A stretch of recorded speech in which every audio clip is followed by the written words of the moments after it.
I'm State Representative Geraldine Thompson. I represent House District 44, which is West Orange County, and today I'll be reading Nelson Mandela, Long Walk to Freedom, which is his autobiography.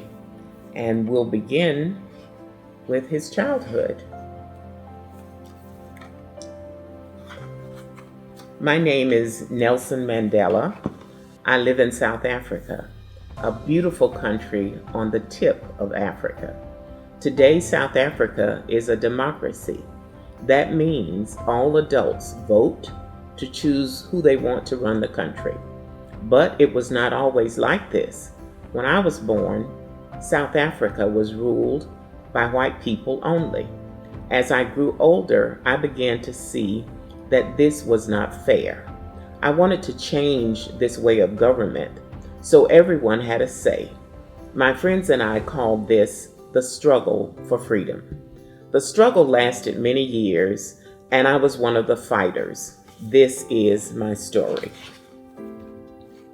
Long, long ago, white Europeans crossed the seas to South Africa. They fought over the land, and they also fought the tribes of people already living there, such as the Xhosa, the Zulu, and the Tswanas. Hundreds of years later, I was born into the Tembu tribe, one of many tribes that made up the Xhosa nation. I entered the world in the tiny village of Mivzova in the beautiful Eastern Cape on 18th July 1918. My father was a Tembu chief, a leader of our people. He named me Rolehala, which in Xhosa means troublemaker. Did he believe I would grow up to be a troublemaker? I don't think so. Nobody knew what lay ahead of me. When I was a young boy, we moved from Mimosa to the nearby village of Kunu, and I began herding our family's sheep and goats. Those were happy days. My friends and I swam in the rivers, stole honey from the beehives, and played stick fighting, a Xhosa boy's favorite sport. When I turned 7, my father decided to send me to school. It was a mission school built by Europeans who had come to South Africa to spread Christianity. No one in my family had been to school before.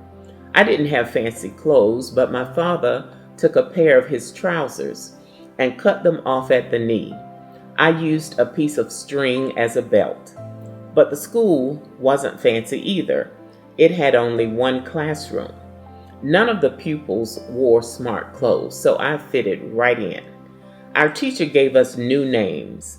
Mine was Nelson. Nelson? At that time, the English ruled our country, so our teacher thought we should all have English names.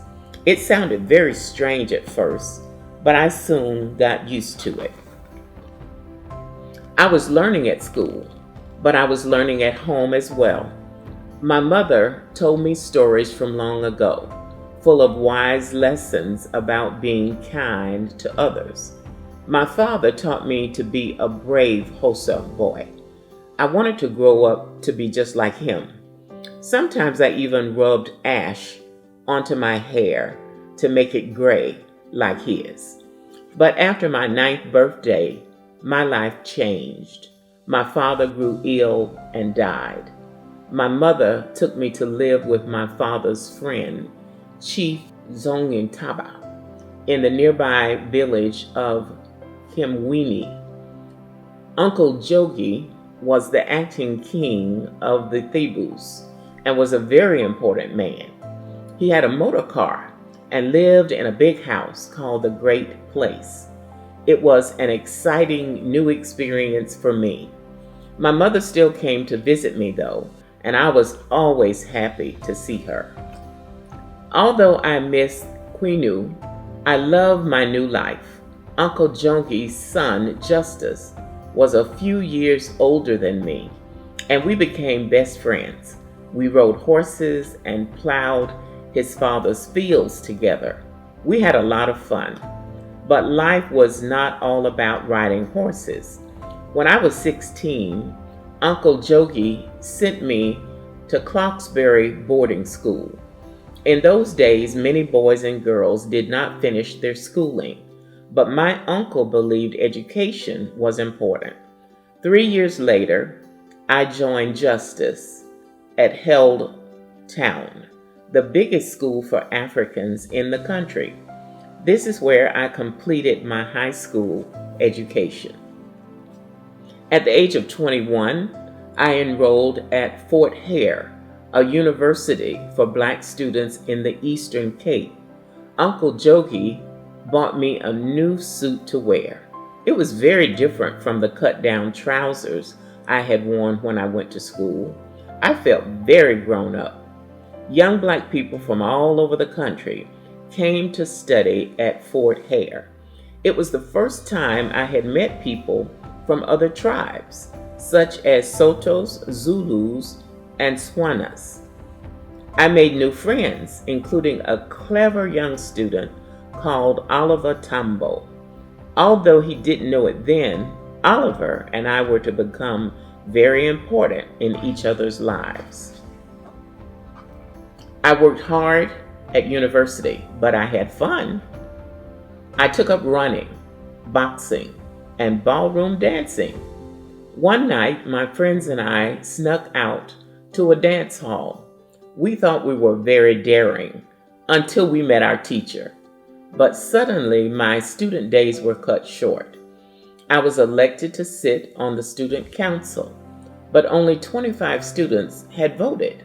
Most did not vote because the council could not change the thing that concerned them the most: the bad canteen food. I told the principal that I would not sit on the council without the students' support. He was very angry and threatened to expel me, but I wouldn't change my mind. I never went back to university. Was I living up to my name of troublemaker? Back at the great place, Uncle Jogi soon had other plans for me and Justice. He told us we were to be married, and he had already picked a wife for each of us. We were shocked. We didn't want to get married, and so we decided to run away to Johannesburg.